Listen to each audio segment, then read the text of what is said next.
আসসালামু আলাইকুম। আজকে আর কোনো রান্নাবান্নার ভিডিও নয়, প্রতিদিন তো রান্নাবান্না নিয়ে হাজির হই। আজকে হাজির হলাম আমাদের প্রত্যেকটা গৃহিণীদের একটা কমন সমস্যা। প্রায় মাঝে মধ্যেই আমরা প্রত্যেকটা গৃহিণী এরকম সমস্যার সম্মুখীন হতে হয়। তো এটা হচ্ছে আমার চায়ের পাতিল। আমি চা গরম করতে দিয়ে ভুলে গেলাম, তারপর আমার পাতিলটা পুড়ে একদম খুব খারাপ অবস্থা হয়ে গেল।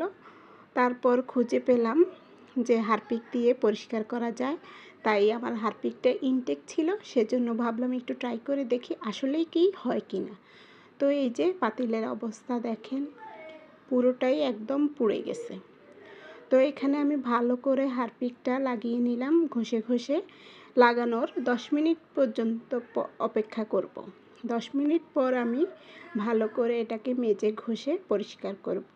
আর কেউ যদি আপনাকে বলে যে একবার লাগালেই আপনার পাতিলটা একদম ঝকঝকে তকতকে হয়ে যাবে, এটা কখনোই বিশ্বাস করবেন না।